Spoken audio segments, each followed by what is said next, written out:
الحمد لله رب العالمين، والصلاة والسلام على أشرف الأنبياء والمرسلين نبينا محمد وعلى آله وأصحابه أجمعين وعلى من تبعه بإحسان إلى يوم الدين. أما بعد.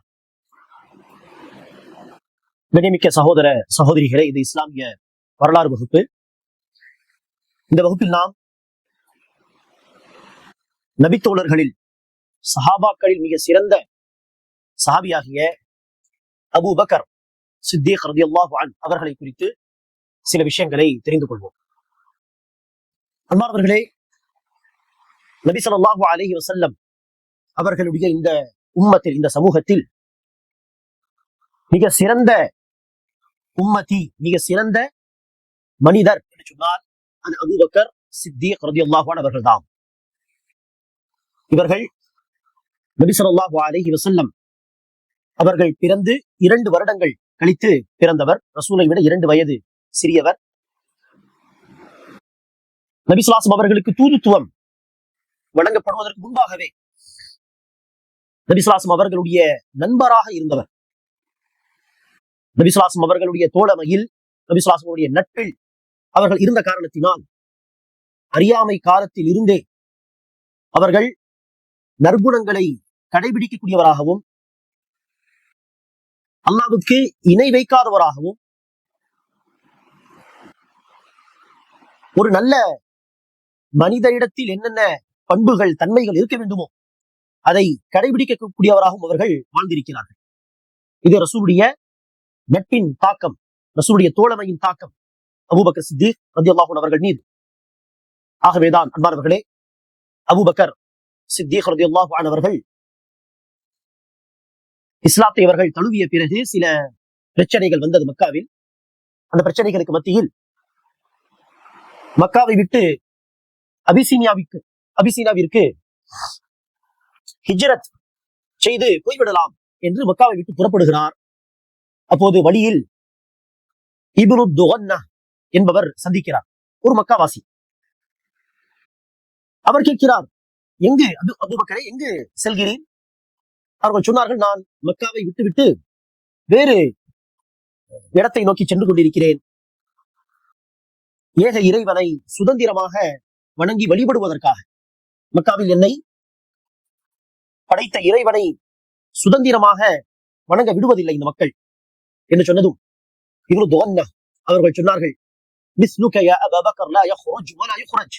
அபூபக்கரே, உங்களை போன்ற ஒரு மனிதர் சுயமாக அவரும் ஊரை விட்டு போகக்கூடாது, உங்களை போன்ற ஒரு மனிதரை ஊர் மக்களும் என்ன செய்யக்கூடாது, வெளியேற்க கூடாது. فإنك لتصل الرحم وتحمل الكل وتقي الضيف وتكسب المعدوم وتعين على نوائب الحق என்று ஹிரா குகையிலிருந்து நபிகள் நாயகம் திரும்பி வந்த பொழுது ரசூலுக்கு ஆறுதல் சொல்வதற்காக ரசூலுடைய மனைவி ஹதீஜா ரலியல்லாஹு அன்ஹா என்ன வார்த்தைகளை சொல்லி ஆறுதல் படுத்தினார்களோ, நீங்கள் பயப்பட வேண்டாம், அல்லாஹ் உங்களை கைவிட மாட்டான், நீங்கள் இந்தந்த நல்ல பண்புகளை கொண்டவர்களாக இருக்கிறீர்கள் என்று சொன்னார்களோ, அதே வார்த்தைகளை சொல்லிதான் அபூபக்கர் சித்தீக் ரலியல்லாஹு அன்ஹுடைய நற்குணங்களை இப்னு துகன்னா நினைச்சுகிறார், பட்டியல் போடுகிறார். நீங்கள் உறவுகளை பேணி வாழ்கிறீர், விருந்தாளிகளை உபசரிக்கிறீர், வறியவர்களுக்கு தந்து உதவுகிறீர். இது அபூபக்கர் சித்தீக் ரலியல்லாஹு அன்ஹு அவர்கள் நபி ஸல்லல்லாஹு அலைஹி வஸல்லம் அவர்களுக்கு தோழராக, நண்பராக இருந்ததின் தாக்கம், வெளிப்பாடு. ஆகவேதான் நாமும் நண்பர்கள் என்று ஆக்கும் பொழுது நல்லவர்களை பார்த்து நண்பர்களாக, தோழர்களாக ஆக்கிக் கொள்ள வேண்டும். அவர்களோடு நேரத்தை செலவு செய்ய வேண்டும். அவர்களிடம் இருக்கக்கூடிய நல்ல விஷயங்களை எடுத்து வரும். தீயவர்களை நாம் நண்பர்களாக ஆக்கிக் கொண்டால் அவர்கள் நண்பர்கள் அல்ல, அவர்கள் உண்மையில் பகிரங்கமான எதிரிகளை விட மோசமான எதிரிகள். கூட இருந்து நம்மை நாசமாக்கி விடுவார்கள். ஆக நல்ல நட்பு ஒரு சிறந்த உதாரணம் அபூபக்கர் சித்தீக் ரலியல்லாஹு அன்ஹு அவர்கள் மற்றும் நபி ஸல்லல்லாஹு அலைஹி வஸல்லம் அவர்கள் உடைய இந்த நட்பு.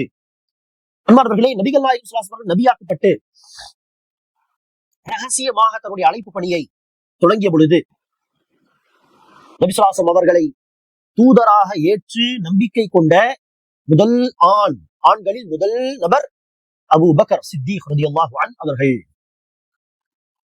இஸ்லாத்தை முதலாவது ஏற்ற முதல் முஸ்லிம் என்கிற இந்த சிறப்பு மாத்திரமல்ல, இவர்களுக்கு நிறைய சிறப்புகள் உண்டு. நபி ஸல்லல்லாஹு அலைஹி வஸல்லம் அபூ பக்கர் சித்தீக் ரலியல்லாஹு அன்ஹு அவர்களுக்கு சொர்க்கத்தின் நற்செய்தி சொல்லி இருக்கிறார். ஒன்றல்ல இரண்டல்ல, பல ஹதீஸ்களில் நற்செய்தி சொல்லியிருக்கிறார். அபூபக்கர் சித்தீக் ரலியல்லாஹு அன்ஹு அவர்களை தான் நபிகள் நாயகம் ஸல்லல்லாஹு அலைஹி வஸல்லம் அவர்கள் அதிகமாக நேசிக்கக்கூடியவர்களாக இருந்தார்கள். ஆக ஒரு ஹதீஸில் ரசூல் சொல்கிறார்கள், லவ் குன்து முத்தஹீதன் ஹலீலன் லத்தஹத்து அபா பக்ரின் ஹலீலா, நான் மனிதர்களில் ஒருவரை உற்ற தோழராக ஆக்குவதாக இருந்தால், உற்ற நண்பராக ஆக்குவதாக இருந்தால் அபூபக்கர் அவர்களை நான் உற்ற நண்பராக ஆக்கியிருப்பேன். ஆனால் அவர் என்னுடைய தோழர், என்னுடைய உற்ற நண்பன் அல்லாஹ் என்பதாக நபி ஸல்லல்லாஹு அலைஹி வஸல்லம் அவர்கள் சொல்கிறார். ஒரு முறை நபி ஸல்லல்லாஹு அலைஹி வஸல்லம் அவர்கள் ஒரு போரில் அம்ர் பின் ஆஸ் என்கிற ஒரு சஹாபியை போர் தளபதியாக, கமாண்டராக நியமித்தார்கள்.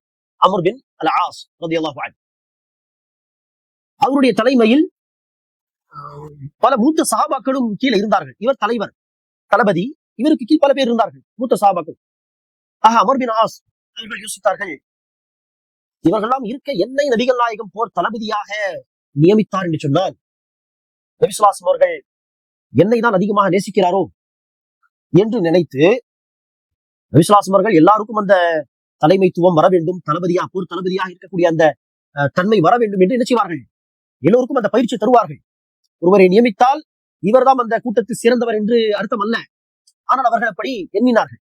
அந்த ரசூலத்தில் கேட்டார்கள், கேட்டு பார்க்கலாம் என்று. யா ரசூலல்லாஹ், உங்களிடத்தில் யார் மிக பிரியமானவர், நீங்கள் யாரை அதிகமாக நேசிக்கிறீர்கள்? நபி ஸல்லல்லாஹு அலைஹி வஸல்லம் சொன்னார்கள், ஆயிஷாவை. நபி ஸல்லல்லாஹு அலைஹி வஸல்லம் கேட்டார்கள், இல்லை ஆண்களில் சொல்லுங்கள் யா ரசூலல்லாஹ். நபி ஸல்லல்லாஹு அலைஹி வஸல்லம் சொன்னார்கள், ஆயிஷாவுடைய தந்தை அதாவது அபூபக்கர் ரலியல்லாஹு அன்ஹு. அடுத்து யார் யா ரசூலல்லாஹ் கேட்டால் உமர். அடுத்து யார் யா ரசூலல்லாஹ்? உஸ்மான். அமர் பின் ஆஸ் ரலியல்லாஹு அன்ஹு அவர்கள் அடுத்து கேள்வி கேட்கவில்லை. சரி யா ரசூலல்லாஹ் என்று அங்கிருந்து சென்று விட்டார். பாருங்கள், நபி ஸல்லல்லாஹு அலைஹி வஸல்லம் அவர்கள் அதிகமாக நேசித்தவர் அபூபக்கர் சித்தீக் ரலியல்லாஹு அன்ஹு அவர்களை. அபூபக்கர் சித்தீக் ரலியல்லாஹு அன்ஹு அவர்கள் நபி ஸல்லல்லாஹு அலைஹி வஸல்லம் அவர்களை நம்பிக்கை கொண்ட முதல் முஸ்லிம். அது எப்படி நம்பிக்கை கொண்டார்? நபி ஸல்லல்லாஹு அலைஹி வஸல்லம் சொல்கிறார்கள், நான் யாருக்கெல்லாம் இஸ்லாத்தை எடுத்து சொன்னேனோ, நம்பிக்கை கொள்ள அழைத்தேனோ, எல்லோரும் யாராக இருந்தாலும் சில நொடிகள் யோசித்தார்கள், சில நொடிகள் தயங்கினார்கள்.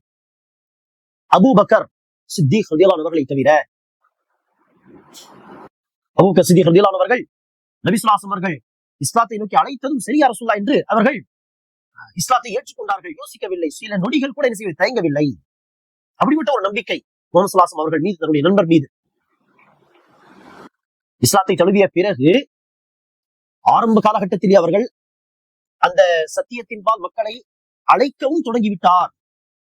ஆக அபூபக்கர் சித்தீக் ரலியல்லாஹு அன்ஹுடைய அழைப்பை ஏற்று இஸ்லாத்தை தழுவிய சஹாபாக்களின் நபித்தோழர்களில் தான் உஸ்மான் பின் அஃபான் ரலியல்லாஹு அன்ஹு, ஜுபைர் பின் அவ்வாம் ரலியல்லாஹு அன்ஹு, அப்துர் ரஹ்மான் பின் அவுஃப் ரலியல்லாஹு அன்ஹு, தல்ஹா ரலியல்லாஹு அன்ஹு, சஅத் என்று இப்படி ஒரு சொர்க்கத்தின் நற்செய்தி சொல்லப்பட்ட 10 சஹாபா என்று நாம் சொல்வோமே, அதில் ஒருவர் அபூபக்கர் ஃபர்ஸ்ட் அவர்தான். மிஞ்சிருக்கக்கூடிய 9 பேரில் ஏறக்கூடிய 5 அல்லது 6 பேர் அபூபக்கர் சித்தீக் ரலியல்லாஹு அன்ஹு அவர்கள் சொல்லித்தான் இஸ்லாத்துக்கு வந்தவர்கள். ஆக அழைப்பு பணி, எந்த சத்தியத்தை நாம் அடைந்திருக்கும் அந்த சத்தியத்தை நோக்கி அழைக்க வேண்டும் என்கிற அந்த விஷயத்திலும் அபூபக்கர் சித்தீக் ரலியல்லாஹு அன்ஹு அவர்கள் மிக சிறந்த சஹாபியாக திகழ்ந்தார். இபாதத் என்று எடுத்துக்கொண்டாலும் அவரை யாரும் முந்திக் கொள்ள முடியாத அளவுக்கு அவர்கள் இபாதத்தில் மிக முன்னோடியாக திகழ்ந்தார்கள். ஒருமுறை திடீரென்று நபி ஸல்லல்லாஹு அலைஹி வஸல்லம் சபையில் சில கேள்விகள் கேட்டார்கள், நன்மையான காரியங்கள் பற்றி, இதை யாரெல்லாம் செய்தார் என்று. ஒவ்வொரு முறையும் அபூபக்கர் தான் நான் செய்தேன் என்று சொன்னார்கள். ஆக ரசூல் அவர்கள் கேட்டார்கள் திடீரென்று சபையிலே, இன்று யார் உங்களில் ஏழைக்கு உணவளித்தார்? நான் யா ரசூலல்லாஹ். இன்று யார் உங்களில் உபரியான நோன்பு வைத்திருக்கிறார்? நான் யா ரசூலல்லாஹ். இன்று யார் உங்களில் நோயாளியை நலம் விசாரிக்க சென்றார்? நான் யா ரசூலல்லாஹ். உங்களில் யார் இன்று இறந்தவரை பின்தொடர்ந்து, ஜனாசாவை பின்தொடர்ந்து சென்றார்? நான் யா ரசூலல்லாஹ். ரசூல் சொன்னார்கள், இந்த விஷயங்கள் எல்லாமே சேர்ந்து விட்டால் ஒரு நாளில் அவர் சொர்க்கவாசி என்பதற்கான அடையாளம். அன்பார்ந்தவர்களே, அபூபக்கர் சித்தீக் ரலியல்லாஹு அன்ஹு அவர்களுடைய சிறப்புகள் ஏராளம். நபிகள் நாயகம் ஸல்லல்லாஹு அலைஹி வஸல்லம் அவர்களுடைய வஃபாத்துக்கு பிறகு, நபி ஸல்லல்லாஹு அலைஹி வஸல்லம் அவர்கள் இறந்த பிறகு எல்லா சஹாபாக்களும் ஒருமனதாக சேர்ந்து நினைச்சார்கள், அபூபக்கர் சித்தீக் ரலியல்லாஹு அவர்களை தான் முதல் ஹலீஃபாவாக, பிரதிநிதி, ஹலீஃபா என்று சொன்னால் பிரதிநிதி, ரசூலுக்கு அடுத்து ரசூலுடைய முதல் பிரதிநிதியாக ஹலீஃபாவாக அபூபக்கர் சித்தீக் ரலியல்லாஹு அவர்களை தான் தேர்வு செய்தார்கள் ஒருமனதாக. அபூபக்கர் சித்தீக் ரலியல்லாஹு அவர்கள் ஏறக்குறைய 2 வருடங்கள் ஆட்சி செய்தார்கள். ரசூலை விட 2 வருடம் 2 வயது சிறியவர் என்று சொன்னோமே, ரசூல் இறந்து 2 வருடம் கழித்து இவர் இறந்தார் என்று சொன்னால் ரசூலுக்கும் 63 வயது, அபூபக்கர் சித்திக் அவர்களுக்கும் வஃபாத் ஆகும் பொழுது 63 வயது.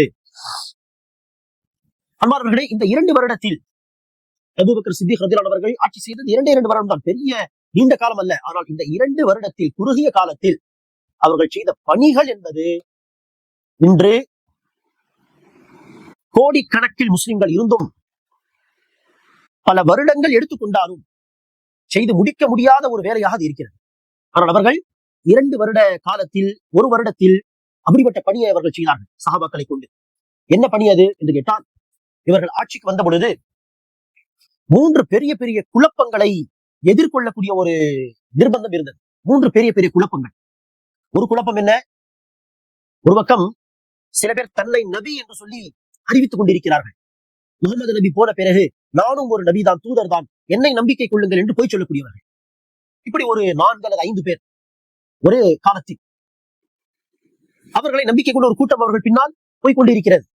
அவர்களை ஒரு பக்கம் தடுக்க வேண்டும். இன்னொரு பக்கம் கலிமாவை சொல்லி இஸ்லாத்தை ஏற்றவர்கள் அவர்கள் சொல்கிறார்கள், நாங்கள் தொழுவோம், ஆனால் ஜகாத் கேட்காதீர்கள், ஜகாத் நாங்கள் கொடுக்க மாட்டோம். முகமது நபி உயிரோடு இருந்தவரை நாங்கள் அவர்களுக்கு ஜகாத் கொடுத்தோம், அவர் போன பிறகு நமக்கு ஜகாத் கடமை இல்லை, நாங்கள் அதை தரமாட்டோம் என்று ஜகாத் என்கிற கடமையை மறுக்கக்கூடியவர்கள். இன்னொரு பக்கம் பல கிராமங்களில் இஸ்லாத்தை ஏற்றிருந்த பல கோத்திரங்கள் இஸ்லாத்தை விட்டு வெளியேறி கொண்டிருந்தார்கள். ஆக இந்த 3 குழப்பங்களையும் எதிர்கொள்ளக்கூடிய ஒரு தேவை, நிர்பந்தம் இருந்தது.